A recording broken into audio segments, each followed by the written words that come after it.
Today I'm bringing guys a brand new sports cards video. In today's video, I'm going to be sharing with you guys 5 players that I'm currently buying up in preparation for the 2023 NBA playoffs, and some cards that I believe have the potential to greatly appreciate over the next 5 to 6 months before the NBA finals. So without further ado, we are going to hop right into this video. So the first player that I am personally buying up pretty heavy right now is going to be Jalen Brown. Now I truly believe that the public sentiment for Jalen Brown has been rapidly changing over the last year and a half. And I think the Celtics finals run last year, of course, has really brought in a lot more attention to the Celtics team overall. This year, they're looking like one of the best teams in the East yet again. And I truly believe that instead of just looking at the Celtics as Jason Tatum's team, and him kind of being the main face of the team, I think a lot of people are starting to look at the Celtics as Jason Tatum and Jalen Brown's team. And I think this public sentiment change is really helping Jalen Brown and his market overall, because at the end of the day, he is up there with Tatum in terms of scoring and defense. And I think overall, despite him being a little bit older, they both have incredible upside for the future, winning championships together. And they totally changed the rhetoric. From last season, they started pretty poorly and ended in the finals. And now this year, they're looking like one of the best teams in the East. So I do believe that Jalen Brown, if he can have another great playoffs, and if the Celtics can potentially make the finals again, this is a card that's going to see incredible growth. And one thing I personally love about Jalen Brown's market is that his rookie year was 2016. So that was before cards started to be overprinted. You can get his Prism Silver rookie card in a PSA 10 for around $360. However, it's only a pop 256, and the pop for a PSA 9 is only 56. If we want to compare that to any other young star such as Jason Tatum himself, the pop numbers are much higher in 2017 and even higher as we continue to go on. So if you look at Jason Tatum, he's got a pop almost 800 in a PSA 10, whereas Jalen Brown's, around 250. And if you look at even guys like Luka, you're going to be able to see that their pop is much higher than Jalen Brown. So that is one personal reason why I truly love to invest in players that were, whose rookie years were pre-2017 or really pre-2018, I think is where the big jump is. And so personal cards that I'm going after is probably going to be his Prism Silver, and that is simply because it becomes a lot easier to sell when it comes time to sell, going after more of a standard card of his that still has a low pop, as opposed to going after a more rare card. Just my personal preference, but I truly believe Jalen Brown is going to be a great investment this year. Now next up, we've got Ja Morant. Now Ja Morant is, one of the most electric young stars in this league, and I truly believe that he has what it takes to, get to that next level. At the end of the day, as great numbers as you can put up, as electric as you can be, what's really going to drive your prices up in this hobby is, winning. And I think, Ja Morant, if he can somehow, I know the West this year is a little bit more wide open than it's ever been, and the Grizzlies nearly took down the Warriors last season. And so this could be a little bit more of a speculative play, but if Ja Morant is able to somehow make things work this year and the Grizzlies are able to, take that next level, maybe to the Western Conference Finals or to the NBA Finals, I think Ja Morant's cards are going to greatly benefit. A lot of his key cards are down quite a lot right now, and I think we could see some of them really start to creep back up going into the playoffs, given the poor performance, of some of the key Western Conference teams, right? At this point, we have Nuggets and the Grizzlies, really playing at an extremely high level, and the Warriors are not quite there yet. The Lakers are definitely not there.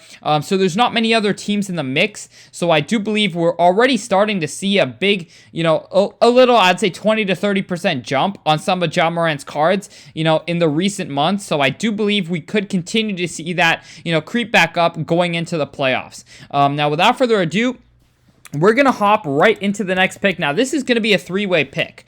Now, first and foremost, you've, of course, got Nikola Jokic.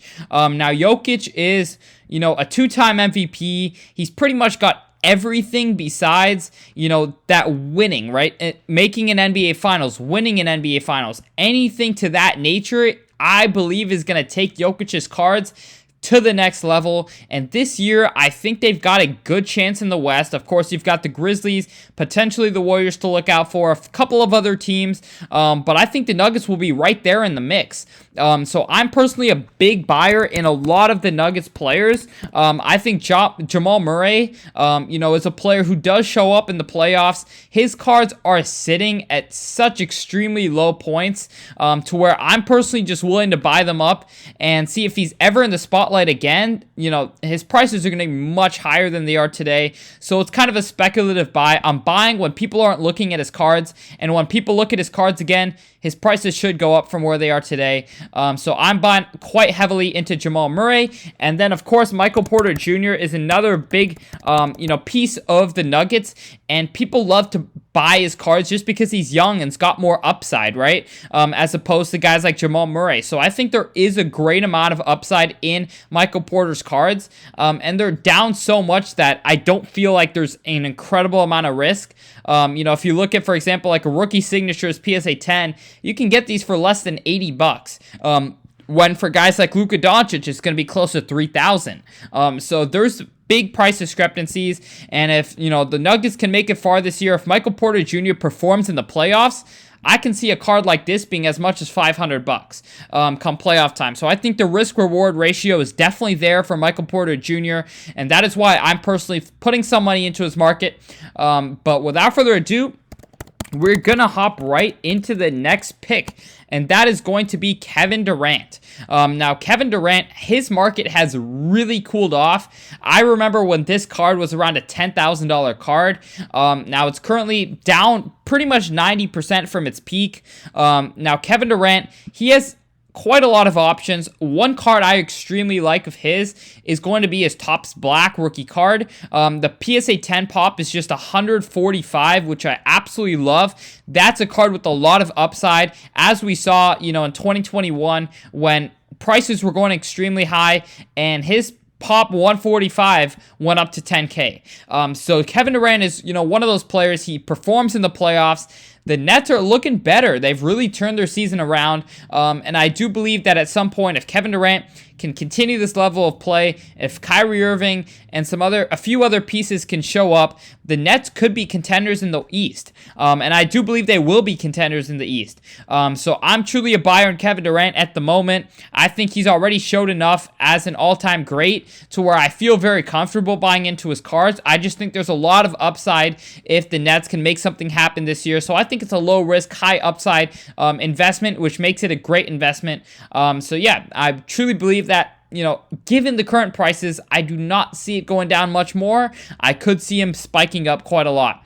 So without further ado, we are going to hop right into another investment of mine that I am making. It's kind of in between, to be honest, of a long-term play plus the potential upside for the playoffs. I know the Warriors have not looked good this season. They've had glimpses where they've showed their potential. But I believe when the playoffs come around, they're going to be right in there. I mean, I would not want to face the Golden State Warriors in a 7-game series, and I'll say that much, right? In a 7-game series, facing the Warriors is going to be a nightmare for any other team. And I think Curry's going to have another incredible postseason. As soon as the postseason comes around, you just never know. The better team's gonna win, even if they weren't the better team in the regular season. I know Curry's been injured for around a month, so he's not quite there yet, but I believe if they can make the playoffs as a 6 seed or higher, we could see the Warriors make another run this year. And Curry's prices are down so much that I personally feel extremely comfortable just buying his cards right now and holding for the long term, given he's a all-time great, best shooter of all time, so many other accolades. That's just another one of those low-risk, high-reward investments, in my opinion. So I'm going after Curry's cards, quite a lot of them. I'm personally going after more high-end cards, but this is a great play if you're looking for a little bit more of an affordable play. Steph Curry's Upper Deck 234 has always been one of my favorites to invest in. So I really hope you guys did enjoy this video. If you enjoyed, go ahead, drop a like, and subscribe and get us to 50,000. It means so much to me, guys. Other than that, I hope you all enjoyed, and I'm out. Peace.